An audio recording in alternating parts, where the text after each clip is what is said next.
Imagina que cada día mejoras solo un 1%. Puede parecer poco, pero con el tiempo, ese pequeño cambio se convierte en una gran transformación. Esto es el efecto del 1%, el poder de la constancia y la mejora diaria. Hoy exploraremos cómo aplicar esta filosofía para alcanzar grandes resultados y trascender en tu vida. Esto es 1% cada día. Un podcast de entrevistas con personas de valor para inspirar y motivar.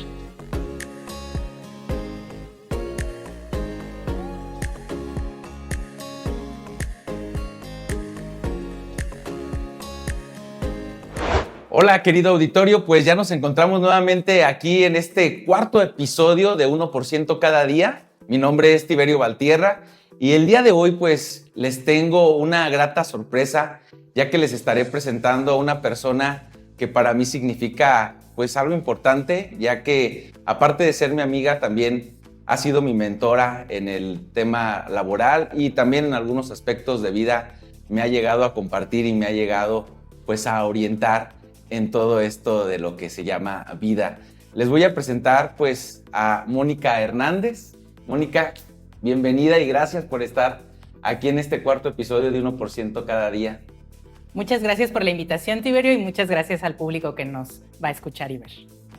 Mónica Hernández es una apasionada facilitadora del aprendizaje organizacional y el desarrollo humano. Su trayectoria combina la creatividad del marketing, la innovación educativa y una profunda vocación por transformar culturas de trabajo.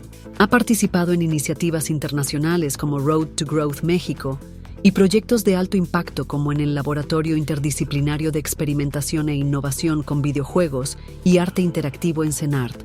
En su práctica cotidiana integra el juego, la estrategia y el neuroaprendizaje para crear experiencias formativas que despiertan el talento, fortalecen el sentido de pertenencia y aceleran la evolución de personas, equipos y organizaciones. Bueno, Mónica, pues quisiera aperturar con un par de preguntas muy sencillas a todos nuestros invitados. Se las hemos hecho y de repente los hemos puesto a sudar. Muy bien, muy bien. No es cierto, Mónica. Son preguntas muy sencillas, pero sí queremos compartir un poco de lo que es Mónica. ¿En qué aspecto?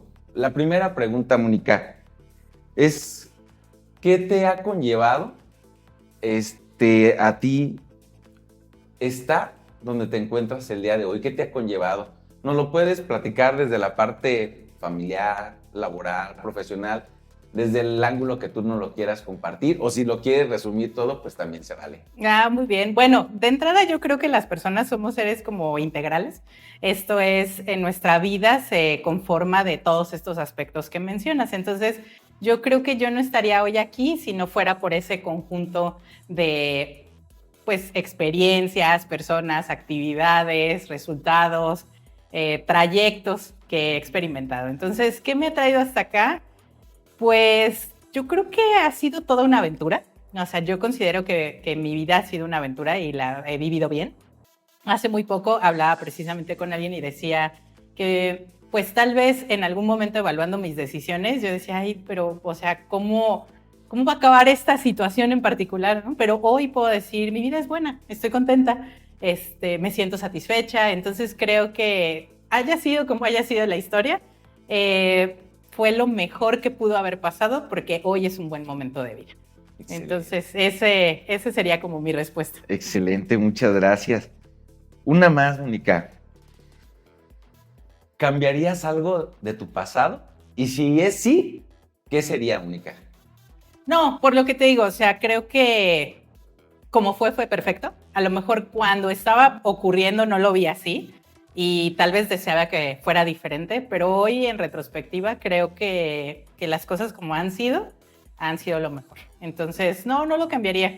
Tal vez hoy con la experiencia y con los resultados y demás, sí tengo momentos de decir, híjole, o sea, ojalá lo hubiera hecho diferente, ojalá lo hubiera pensado diferente, pero puedo decirlo que es por el resultado. En ese momento, o sea, si ahorita tú me dijeras, si regresaras a ese momento, ¿lo harías diferente? No, seguramente lo haría igual. Si tuviera el conocimiento de hoy, sí lo haría claro, de otra manera, pero en ese momento creo que lo hice lo mejor que pude. Bien. Y bueno, la última de título personal ¿consideras que hoy estás donde quieres estar? Yo creo que va a colación a todo lo que nos estás diciendo, pero ya para ponerle. Claro, creo que hoy sí, o sea, hoy es un buen momento, definitivamente. Quiero estar en otros lugares, claro. O sea, definitivamente hay muchísimo que hoy tengo ganas de experimentar hacia el futuro.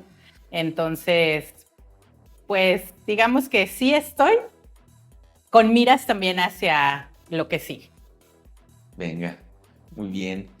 Mónica, pues y después de estas preguntas ya de manera personal y que no va a desconectarse tampoco con el tema que también vamos a estar hablando el día de hoy, que es un tema de verdad muy importante, querido auditorio, porque pues no siempre se escucha hablar de este tema, Mónica. Lo platicábamos en un café hace poco y de hecho pues de aquí deriva que le hayamos colocado este nombre o este tema, porque tú me comentabas, ¿no? Que no es un tema que ha sido tan sencillo en algunos ámbitos donde te ha tocado a ti interactuar. Y pues el día de hoy queremos hablar nosotros de neurodiversidad.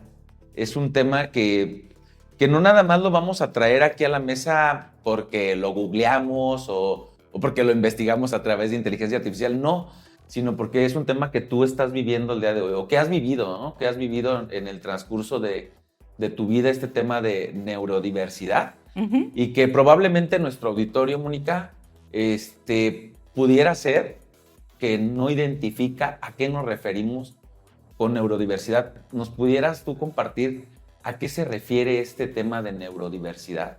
Claro, bueno, para hablar de neurodiversidad como tal, como bien dices, podemos googlearlo, podemos preguntarle a la inteligencia artificial y también podemos preguntarle a las personas alrededor de nosotros. ¿Por qué? Porque una persona que hoy está catalogada como neurotípico es una persona que no presenta ningún tipo de alteración neurológica o de conducta que le haga relacionarse de manera diferente con su entorno. ¿A qué me refiero con esto? Una persona neurotípica tiene un día a día común. Puede tener una rutina, puede salirse de la rutina, puede presentar cambios en el día y al final de cuentas todo va a fluir y va a estar bien y va a encontrar una manera de adaptarse. Una persona que habita en la neurodiversidad puede ser que esto que es el día a día de una persona neurotípica le resulte algo completamente diferente, le resulte algo que no sepa cómo manejar o que se sienta muy abrumado o que definitivamente pues necesite otro tipo de recursos para poderse adaptar. Entonces, la neurodiversidad nos habla de alguna condición del neurodesarrollo que de alguna manera afecte la adaptación a lo que nosotros consideraríamos como el estándar o como lo normal. Desde mi mirada, eso va a ir cambiando con el tiempo. ¿Por qué? Porque nuestras nuevas generaciones traen chips completamente diferentes. La forma en la que interactúan, la forma en la que aprenden, viene revolucionada y va a venir a cambiar muchas de las cosas que nosotros consideramos como dentro del estándar o de lo tradicional o incluso de lo que consideraríamos normal. Entonces, bueno, para poder hablar desde mi experiencia, eso tendría que contarles algunas cosas. Yo desde que estaba chiquita, cuando era niña, siempre fui una niña digamos, hablando de disciplina, muy complicada, porque me aburría con mucha facilidad, era muy inquieta, aprendía muy rápido, pero estamos hablando de momentos donde las escuelas no estaban preparadas para eso. Entonces, pues al final yo siempre acababa en la dirección, siempre acababa regañada, siempre acababa como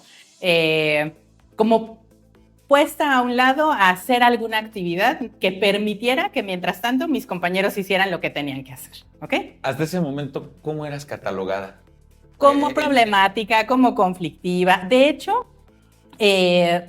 a estas alturas de mi vida, hoy yo ya puedo decir, después de una serie de diagnósticos, después de varios andares con neurólogos, con psicólogos, con psiquiatras, con diferentes tipos de terapeutas y demás, yo ya hoy tengo un diagnóstico, que es un diagnóstico complejo de encontrar en Latinoamérica, específicamente en México.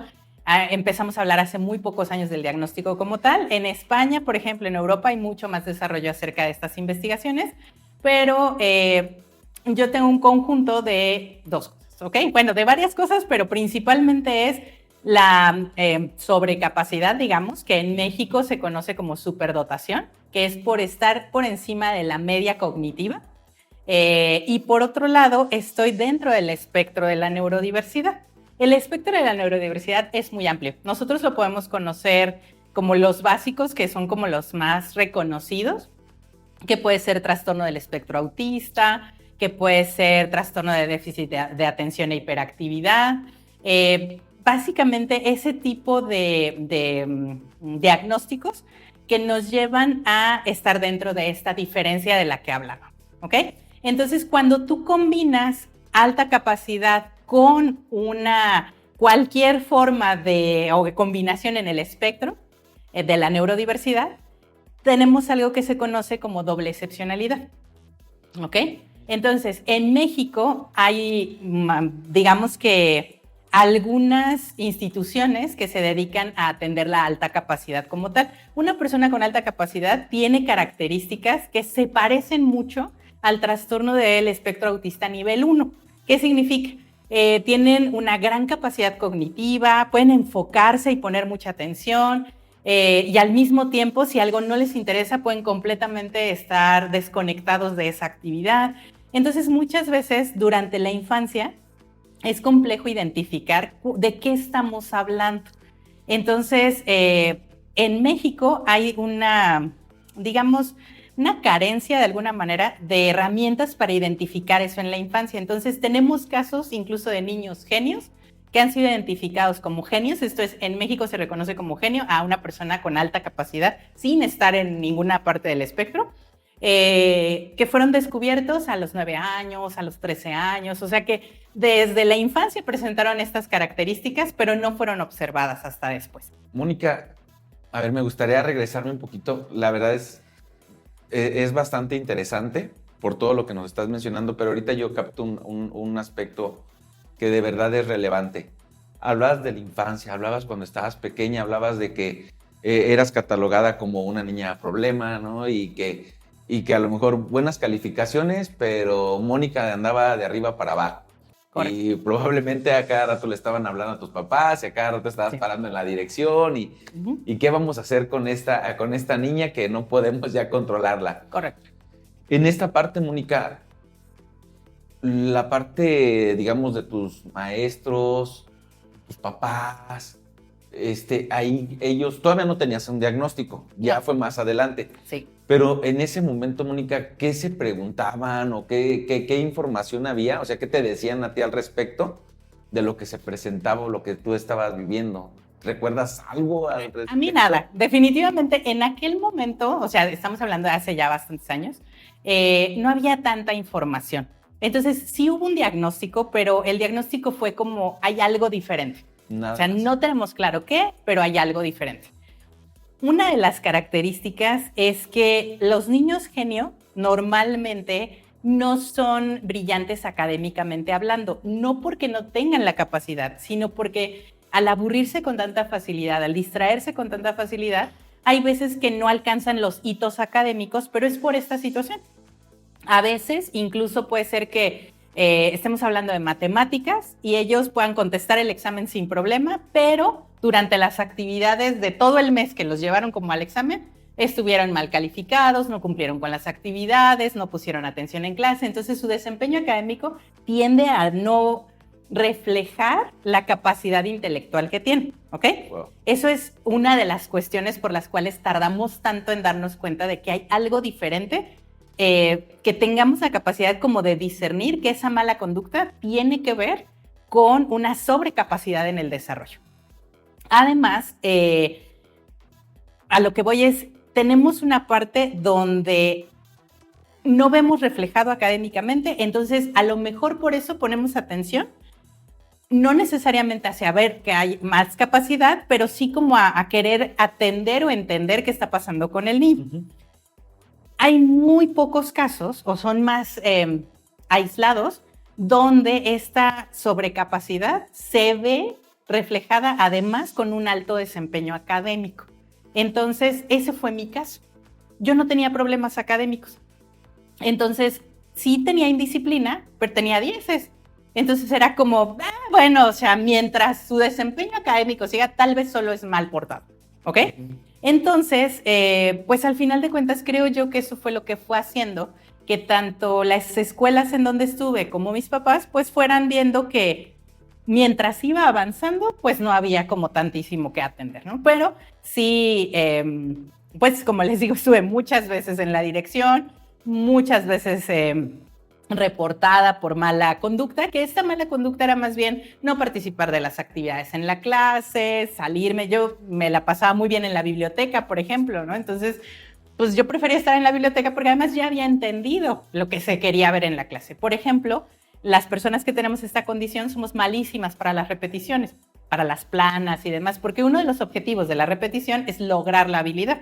Pero si tú logras la habilidad sin necesidad de las repeticiones, pues simplemente ya estás listo. Para los maestros esto es algo muy complejo.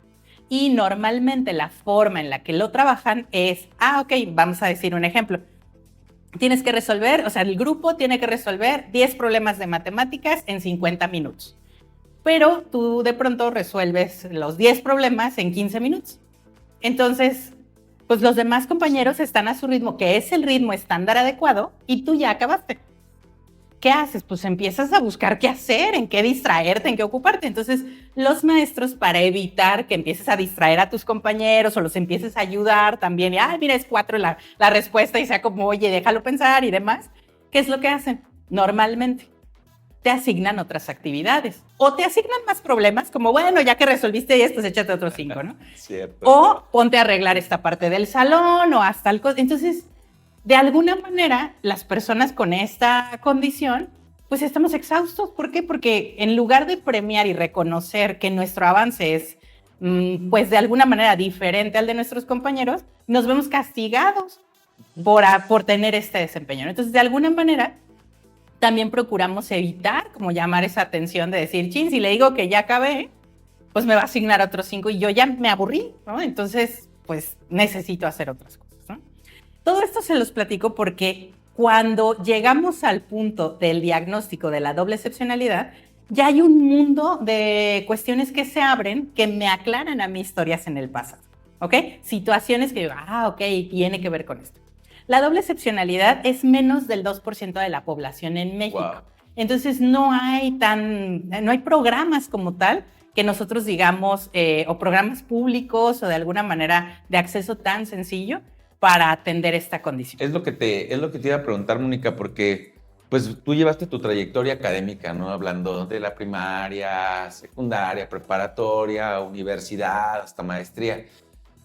Pero te tocó enfrentarte al mismo modelo académico todo el tiempo. Uh-huh. Y enfrentándote a todo ese modelo académico, creo que fue bastante castigado o cansado también hasta en un determinado momento porque no rompía con algunos patrones a los cuales tú ya venías no acostumbrada, sino que trabajándolo, ¿no? O de alguna forma, pues siendo muy repetitivo. Sí. Y déjame decirte que eso es lo que me lleva a la cuestión laboral. O sea, yo decido que yo quiero hacer las cosas diferente en términos de educación y procuro crear modelos de atención sobre todo en mi caso, hacia trabajar con adultos, que podemos aprender de maneras diferentes. De ahí es de donde surge decir, yo de entrada siempre les digo, como yo me aburro un montón, yo procuro evitar en las capacitaciones, en las mentorías, en las tutorías, las cosas que a mí me aburrieron, ¿ok? Uh-huh. Eso es parte de lo que yo procuro evitar. Y de ahí surge esta serie de metodologías para enseñanza-aprendizaje que llevan como a una gama de muchas más cosas que hacer que simplemente estar escuchando a una persona que hable y que consideremos que tiene la verdad absoluta, ¿no? O sea, esa es una de las cosas que yo he procurado evitar durante este proceso. Otra de las cosas es primicia de anuncio. En algún momento... confiemos en el mediano plazo, una de las cosas que yo quiero hacer es precisamente crear un centro de atención para la doble excepcionalidad en el Bajío. Eso es algo que me ilusiona. He estado trabajando con diferentes expertos para sumar sus talentos. Hay muchísimo que podemos agregar.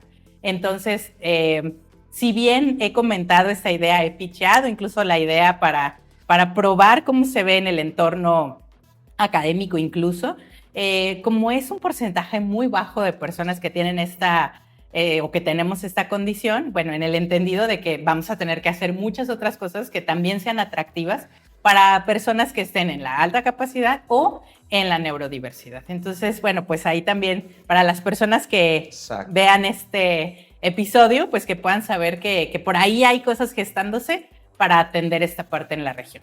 Y ahorita que lo mencionas, pues yo creo que el auditorio puede identificar el hecho de ahorita de tu caso que nos estás compartiendo, que si tienen algún hijo, una hija con estas características, pues no entren como en un caos, no se espanten, sino que a lo mejor es de investigar. Tú ahorita lo decías, pues no se da tanto.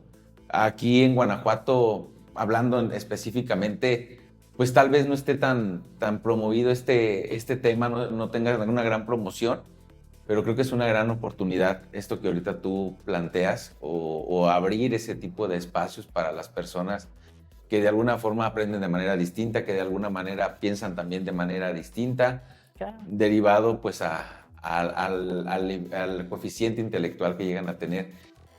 Mónica, en aspectos de las relaciones interpersonales, ahí ¿cómo fue? ¿También había alguna complicación o se presentó algún tema en algún momento cuando empezaste a tener pareja?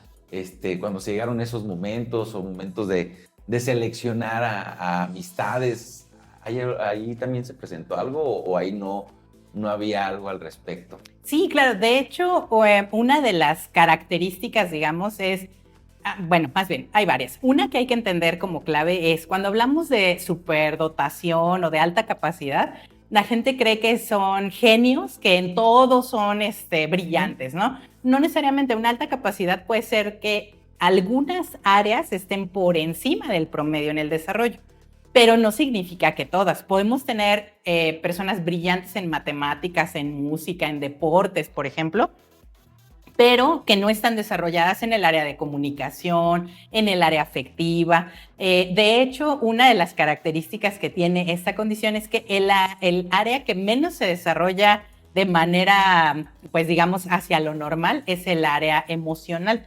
Entonces, podemos tener personas que pueden ser brillantes para comunicarse y hablar, pero que se prenden en nada y que pueden hacer un berrinche que no corresponde incluso a la edad de la que estamos hablando, ¿no? Y que al mismo tiempo pueden ser personas con un habla muy formal para la edad que tienen. O sea, que tú los escuchas hablar y dices, esta forma de expresarse es de un adulto de 30 años y en realidad es un niño de 8 años el que está hablando de esta manera. Pero ese mismo niño que tiene esta estructura para armar un discurso y presentarlo y de memoria y hacerlo como lo esperaríamos de un adulto, es el mismo que puede hacer un berrinche como si tuviera 2 años. Entonces, eso es algo muy importante. En la doble excepcionalidad existen diferencias cronológicas, o sea, hay diferentes edades en una misma persona al mismo tiempo. Tenemos la edad cronológica, que es el tiempo que ha transcurrido desde que nació. Tenemos la edad a la que corresponde su actitud o su forma de relacionarse emocionalmente y la parte cognitiva. Entonces, podemos tener a alguien que tiene 9 años, que conoce o cognitivamente está con información y manera de presentar esta información como si tuviera 15 años y su actitud emocional y de relacionarse con otros como si tuviera 2 años. Eso está habitando en la misma persona. Entonces, por eso se vuelven tan complejos los diagnósticos, porque en realidad no sabemos qué le está pasando. Tenemos psicólogos que dicen, pero es que, o sea, sí parece que tiene trastorno negativista desafiante, pero no corresponde a la edad. O sea, a esta edad no podría tener este trastorno, pero lo tiene porque dentro de las diferentes edades que presenta en su desarrollo, ya correspondería. Entonces se vuelve algo muy retador, ¿no? Porque es como decir, ¿cómo puedo atender eso si la persona tiene 8 años? Sí. Pues sí, pero está experimentando desde otro nivel, habitar situaciones como si tuviera 15 años, ¿no? Entonces, es una cuestión muy importante. Entonces, ¿qué necesitamos desarrollar más? La parte emocional. Se vuelve muy retador, porque además, si te fijas, como sociedad, es la que menos tenemos desarrollada. Sí. Entonces, ¿en dónde encontramos herramientas que permitan desarrollar la parte emocional si como nosotros como sociedad y dentro de la educación en formación académica no tenemos tanto la costumbre o el hábito de incentivar ese desarrollo, ¿no? Creemos que se va a dar como consecuencia de la interacción social, pero no necesariamente, ¿no? Sí, no necesariamente. Ahorita acabas de responder a una de las preguntas que yo me hacía en algunos momentos que he visto niños genios que están terminando ya la licenciatura a los 11, 12 años, pero que yo me preguntaba, bueno, este niño ya está terminando la licenciatura, pero aún depende de sus papás. Claro. Aún está bajo esa tutela y todos esos cuidados, pero respondes en la parte emocional, que si bien en la parte cognitiva, pues han sido muy buenos para tener información, analizar información y demás, pero en esta parte emocional pues queda desprotegido o queda sin desarrollarse, por así decirlo también. Bueno, si solo tienen alta capacidad o están catalogados como su alta capacidad está catalogada como genialidad o ya son genios, si solo es eso y no presentan un trastorno del neurodesarrollo, es posible que su manera de comunicarse y de adaptarse y sus interacciones sociales estén más apegadas a lo que consideremos normal. Lo que afecta mucho más esta interacción en lo social y la parte emocional es el trastorno del neurodesarrollo. Si nos vamos a ver los trastornos del neurodesarrollo, muchos de estos tienen esa característica, que se hace compleja la interacción social. Entonces, aquí estamos hablando que la doble excepcionalidad suma características de este lado, desde el trastorno en la neurodiversidad, digamos, y desde el lado de la alta capacidad. Ahí es donde se hace todavía más complejo el diagnóstico, porque entonces, ¿qué hebra viene de qué lado? O sea, esto le está pasando porque por su alta capacidad no puede concentrarse porque se aburre, o le pasa porque tiene déficit de atención e hiperactividad. O sea, exactamente de dónde viene. Por eso es tan bajo también el porcentaje de diagnosticados. Yo no estaría tan segura que sea tan bajo el porcentaje de personas que presentan esta situación. En Europa estamos hablando ya de triple excepcionalidad en nuevas generaciones, donde tenemos trastorno del espectro autista, déficit de atención e hiperactividad y sobrecapacidad. Entonces, imaginémonos cómo un programa de educación tradicional puede responder a necesidades tan puntuales y tan específicas como es estas combinaciones, ¿no? Se vuelve algo, pues, complejo, incluso para los mismos docentes. Entender que tienen que atender de manera diferente a la población que tienen, porque ahora hay necesidades distintas, pues... Sí, sobre todo, y más cuando tienen un grupo de 40 niños y más cuando no tienen estas también, o no han tenido estas capacitaciones como las que tú ahorita nos comentabas, pues se vuelve todavía mucho más complejo para el docente, ¿no? Y si esto lo estamos hablando para el docente, para el papá. Claro, y por supuesto... Me quiero imaginar lo complejo que se es. Para docentes podemos tener incluso este perfil específico de docencia que nos habla de trastornos del neurodesarrollo, que nos habla de educación especial, y podemos tener que tal vez haya una preparación en la parte de trabajo con altas capacidades. Pero ¿qué sucede cuando hay una combinación? Exacto. O sea, puede ser que mis recursos y mi especialización me den para trabajar con la parte de neurodiversidad, pero dejo de atender la alta capacidad. Y si me da para atender la alta capacidad, ¿qué va a pasar con esta otra parte, ¿no? Me voy a empezar a desesperar porque digo, ¿cómo? Si eres tan brillante, ¿por qué no puedes poner atención? Si eres tan listo, ¿por qué no te puedes relacionar con tus compañeros? ¿Por qué no puedes detener esa conducta obsesiva? Entonces, y como dices, si eso es para un docente, pues también en casa es muy complejo el poder, y más si tienen más de un hijo, y más si en esta combinación de hijos que tienen, hay neurotípicos en la neurodiversidad, o sea, ¿ahora qué hago, no? Sí, por supuesto. Y tal vez estamos mencionando que el docente, que el papá y la persona. Claro. La persona que lo tiene, ¿no? La persona que lo tiene, ¿qué puede expresar al respecto? ¿Qué puede decir con todo lo que está teniendo? Y que, pues, de un lado no es comprendido por los papás, que por el otro lado, pues el maestro nada más le dice, ponte a hacer esto o ayúdale a fulanito para que te mantengamos ocupados. Pero pues ya también en esta parte de interacción social, pues también habrá los amiguitos que digan, ay, este cuate está mal, ¿no? Sí, claro. Y esa etiqueta social, pues también le va repercutiendo a la persona en lo que cree, en lo que siente y en lo que puede llegar a ser también toda esa etiqueta social. En su autopercepción, por supuesto. Y normalmente estos casos se diagnostican ya siendo adultos. O sea, ya como adulto tú dices, me interesa, y casi siempre me interesa porque hay algo que veo en mis hijos que creo que es diferente, y entonces una vez que empiezas como en el camino de los hijos, empiezas como, ok, y también hay baterías para mí, y haces la evaluación y resulta que eres tú, ¿no? O sea, que desde ahí venía.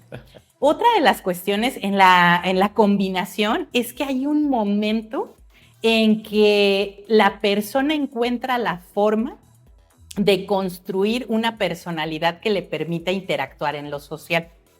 Eso normalmente se da entre la adolescencia y ya cuando eres un adulto joven. Encuentras una forma en la que eso no sea un tema. O sea, lo más complejo, porque ahí es donde la persona realmente no sabe cómo manejarlo y no tiene los recursos, y si no hay soportes externos, pues más complejo se hace, es la primera infancia y la adolescencia. La primera adolescencia. Ahí es donde se vuelve mucho más retador. Después encuentras esa manera. Entonces puede ser que por mucho tiempo, socialmente, aparentemente no tengas ningún conflicto, ningún problema en la interacción, encuentras una manera, pero es una forma de poder interactuar desde lo social. No es que modifiques quién eres, sino simplemente generas esos mecanismos para no tener un tema social tan importante. ¿Ok? Entonces eso sí llega a pasar. Por eso puede ser que sea catalogado como, tuvo una infancia complicada, fue un latoso, no se adaptaba. Así es. En la adolescencia finalmente como que le agarró la onda y entonces ya tenemos un adulto responsable, capaz, competente, pero que tiene creada estos mecanismos de interacción para que sea mucho más fácil que aparente de alguna manera habilidades sociales que a lo mejor no entiende por qué las tiene que hacer de esa manera, pero las hace para pertenecer. ¿Te ha tocado identificarlo en el tema laboral? Cuando estás al frente de grupos, cuando estás dando mentorías, cuando estás dando capacitación, ¿te ha tocado identificarlo o ha sido poco esa parte de poderlo identificar al día de hoy en la industria? Bueno, creo que es arriesgado hablar de que con una interacción de algunas horas puedas identificar como... Me ha pasado que ha habido... Rasgos, tal vez.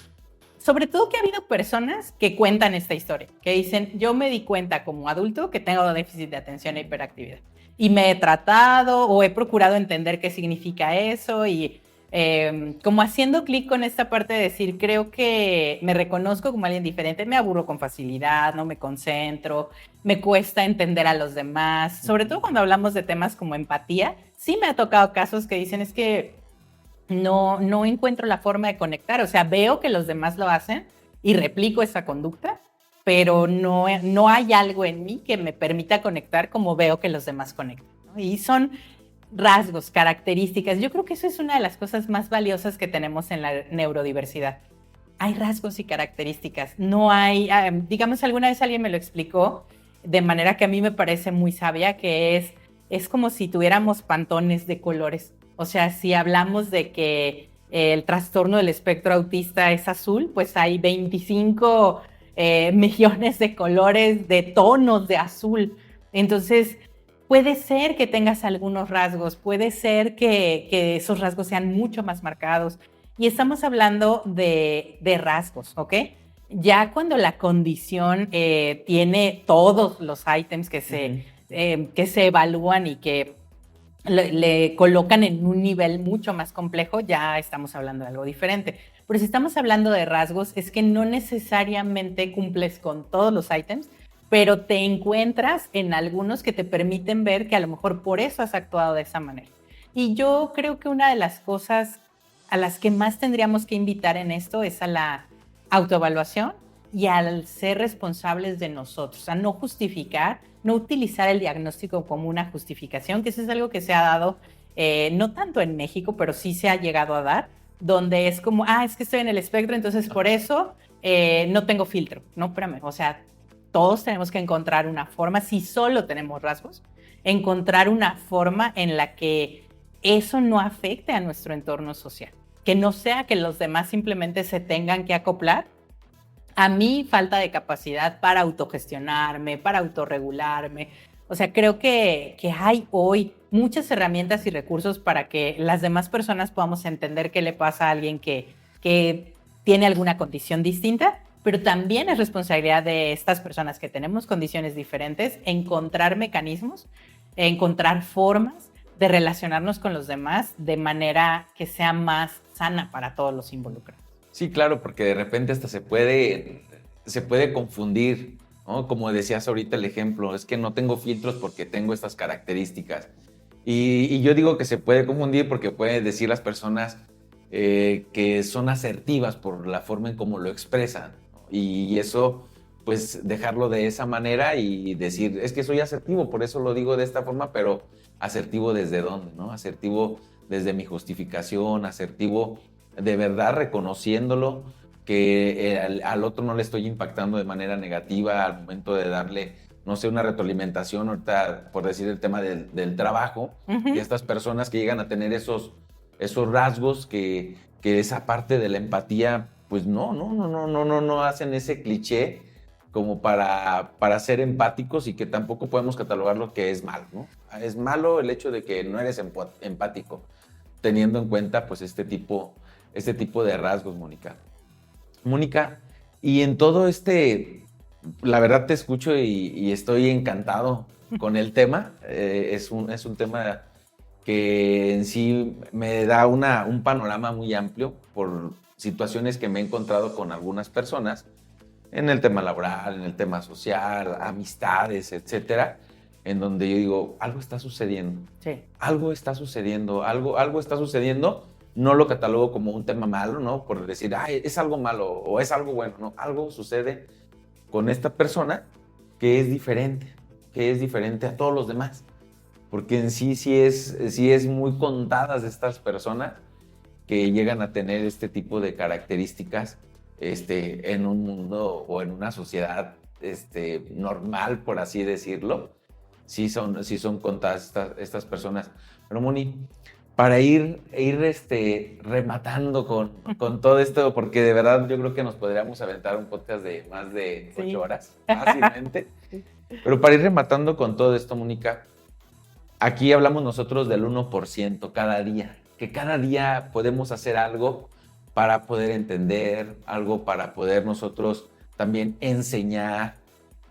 ¿Cuál sería ese 1%? Quiero que nos lo puedas compartir vamos a ponerlo desde la parte académica, que fue con algo que ahorita mencionábamos, ¿no? Desde la parte académica, ¿cuál sería ese 1% que hoy algún docente de cualquier nivel, ¿no? Háblese primaria, secundaria, preparatoria, de cualquier nivel, podría comenzar a abonar para él o para su alumnado? Yo creo que ahorita empezando para él, para capacitarse y entender todo este tema, ¿cuál sería ese 1% que podría empezarse a abonar esa persona? Yo les diría que más allá del tema de la neurodiversidad, observar que nuestras nuevas generaciones, su forma de aprender es distinta. Entonces, yo como docente me interesaría en observar cómo aprenden mis alumnos, qué les funciona mejor. Hoy en las empresas, algo que se ha identificado en las generaciones que van ingresando a trabajar es esta forma de aprender haciendo. Son mucho más kinestésicos, prefieren más que poner atención y observar una presentación o diagramas, prefieren ir haciendo mientras les van explicando. Es una manera en la que aprenden con más facilidad. Entonces eso nos lleva a que seguramente nuestras nuevas generaciones que hoy están en la escuela, por ahí va a venir como esa otra forma, ¿no? De aprender haciendo, tal vez de escuchar menos, pero de hacer más, de que a lo mejor la manera de tener la atención de nuestros alumnos pues va a ser combinando herramientas. Yo recomendaría inteligencias múltiples, programación neurolingüística como recursos, como ver desde qué otras perspectivas puedo enseñar o puedo brindar el conocimiento para que para ellos sea interesante.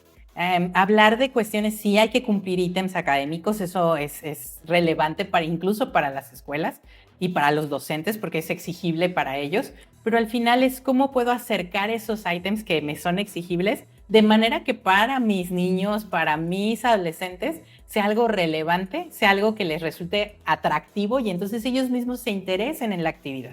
O sea, creo que hay muchos modelos hoy que están procurando hacer las cosas de manera diferente. Hay una escuela en Querétaro que, por ejemplo, tiene un modelo donde, dependiendo del nivel en el que están, los van involucrando con cuestiones incluso que tienen que ver con el cuidado del entorno desde lo ambiental, con la creación del negocio, como economía circular. Entonces, por ejemplo, los chiquitos de primaria les ponen a sembrar, ¿no? Entonces, pues ya como nosotros que hacíamos el frijolito que crecía, bueno, ellos siembran, ¿no? Tienen una parcela y siembran.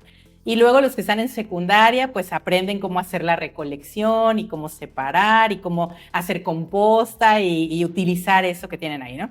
Y luego los chicos de preparatoria ya hacen los cálculos para vender eso que se fue generando y entonces de ahí pues pagar los eventos de la escuela, ¿no? O sea, como ir integrando estos mismos conceptos que al final de cuentas tienen que ver con matemáticas, con comunicación, con lenguaje, con biología, o sea, todo esto, cómo lo podemos ir integrando de manera que sea fácilmente trasladable a algo que hacemos en la vida cotidiana. Otra de las cuestiones es nuestros niños y nuestros adolescentes hoy tienen mucho más fuerte esta parte de la economía, del comercio, o sea, vemos niños haciendo negocios, ¿no?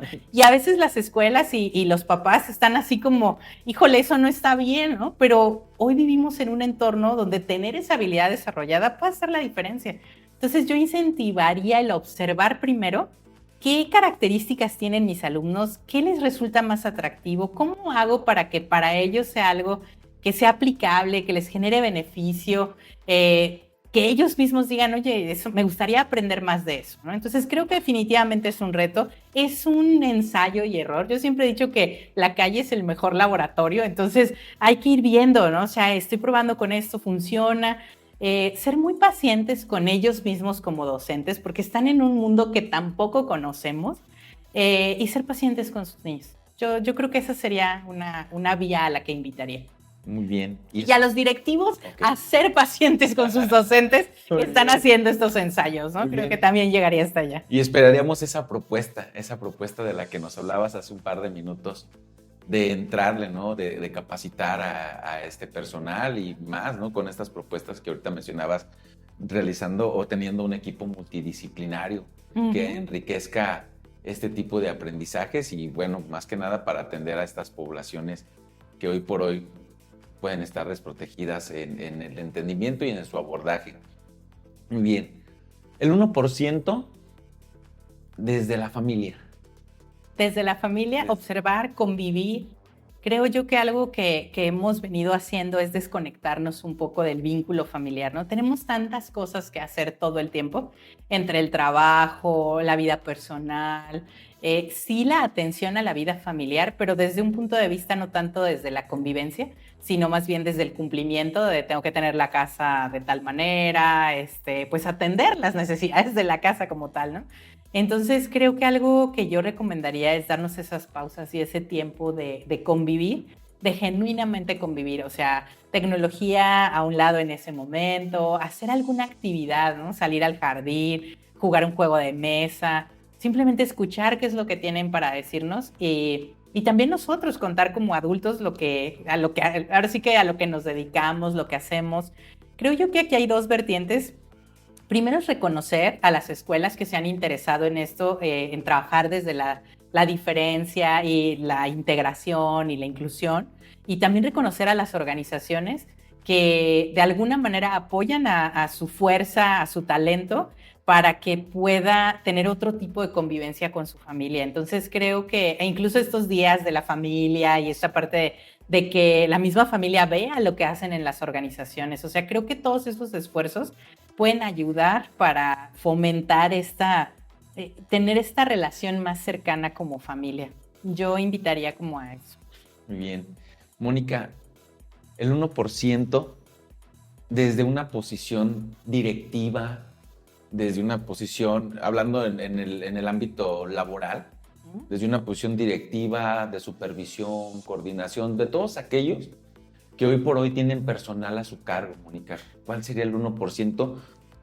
Tienes bastante experiencia en este rubro. ¿Cuál sería ese 1%, Mónica? Yo ahí sí me iría a la autoevaluación, o sea, reconocer cuál es mi tipo de liderazgo y si está dando resultado con el equipo que hoy tengo. Porque a lo mejor mi liderazgo ha funcionado en muchas otras ocasiones, pero en este momento no está jalando como yo quisiera. ¿Por qué? Pues entonces evaluar si yo estoy realmente construyendo mi liderazgo desde lo que alcanzo a ver de los demás o solo desde lo que yo creo que funciona, por experiencia. Hacer esta combinación, como flexibilizar un poco, decir, ok, yo creo que esto funciona, pero ¿qué está pasando con mi equipo? O sea, interesarme también en ver cómo yo estoy percibiendo a mi equipo. Entonces, haría una combinación entre esta autoevaluación de mi liderazgo con una autoevaluación de mi manejo de personal. O sea, ¿qué estoy haciendo? ¿Cómo estoy apreciando mi talento? ¿Qué estoy haciendo para que ellos se sientan reconocidos, observados?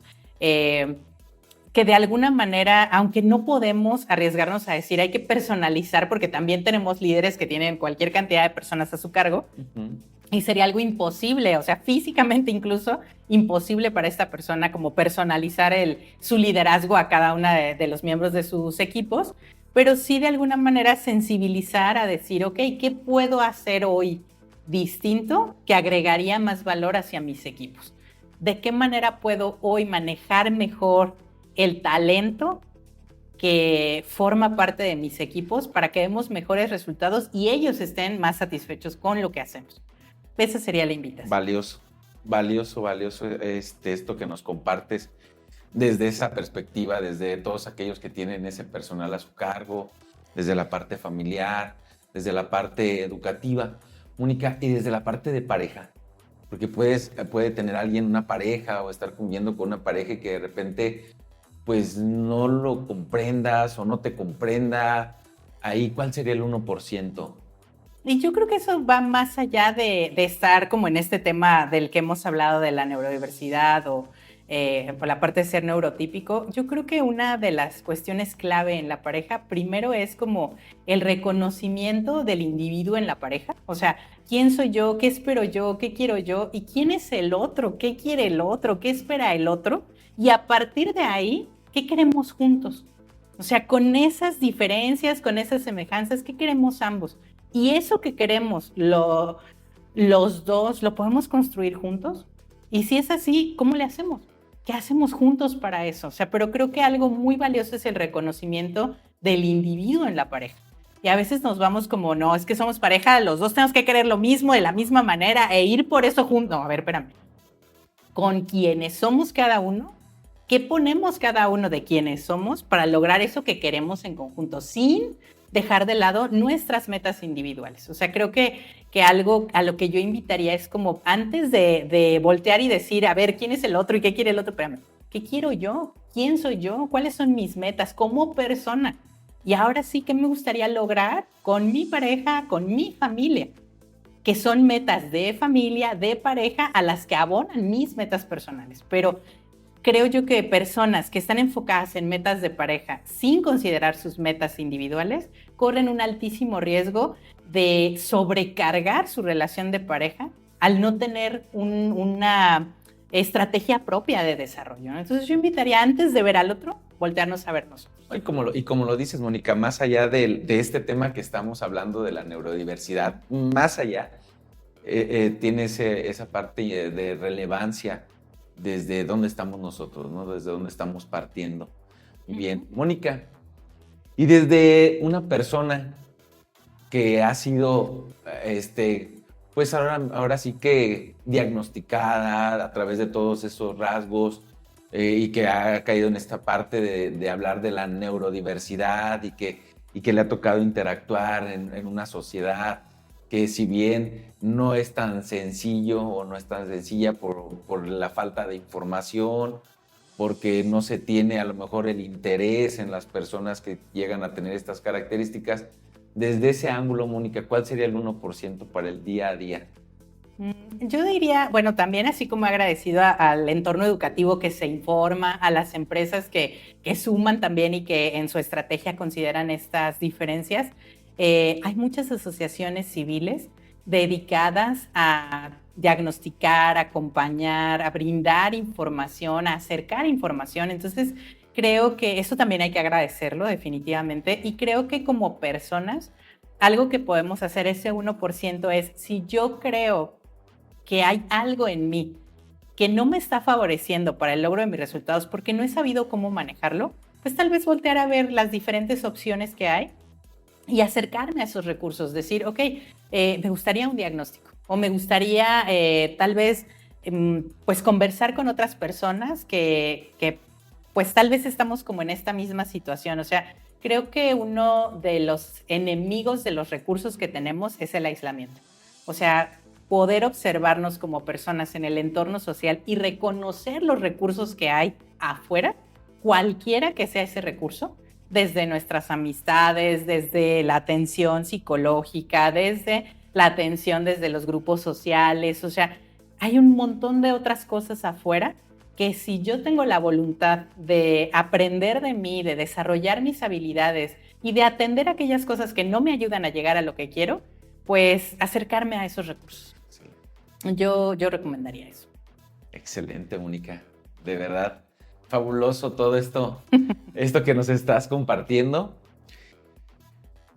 Un aprendizaje que yo obtuve de ti, bueno, de varios aprendizajes que yo obtuve de ti, como les decía, auditorio, en un principio, pues Mónica ha sido mi mentora en algunos temas, en mi desarrollo profesional como instructor en la industria, pues Mónica abonó una parte muy significativa en mi persona y en parte profesional. Y siempre cuando terminábamos una capacitación, ella le preguntaba a los capacitandos, o tal vez todavía lo siga preguntando a los capacitandos, en una sola frase o en una sola palabra, compártenos qué te deja este tema que ahorita compartimos, y pues qué más nos pudieras abonar con todo este tema y para otros momentos de estas características, Mónica. Pues, ¿qué me llevo? Que me deja alegría. O sea, creo que la emoción en la que estoy habitando en este momento es mucha alegría. Y ya, básicamente, ¿a qué los invitaría? Como a seguir viendo el podcast de 1%, sobre todo. Gracias.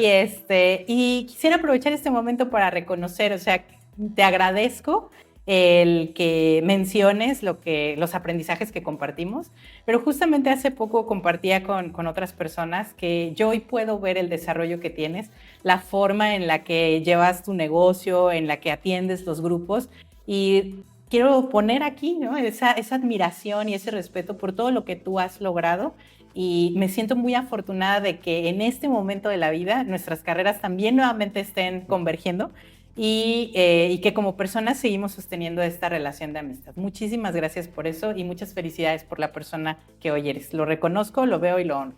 Muchas gracias, Mónica. Pues aquí eres bienvenida las veces que sean para compartirnos de este y otros temas que pues tienes conocimiento y experiencia. Auditorio, no se pierdan de este episodio, de verdad se van a llevar bastantes cosas muy buenas. Les agradecemos también que pues, nos sigan al día de hoy. Sigan nuestras redes sociales, sigan las redes sociales de Mónica Hernández, que se las vamos a estar dejando aquí en esta parte para que ustedes, pues si les interesa más de este tema, pues ella el día de mañana pudiera, ¿por qué no?, irles a dar una capacitación a su empresa, a su centro educativo y pues bueno, a donde gusten. Muchísimas gracias y seguimos en 1% cada día con su amigo Tiberio Valtierra. Esto es una producción audiovisual de Potencial Estudios, todos los derechos reservados.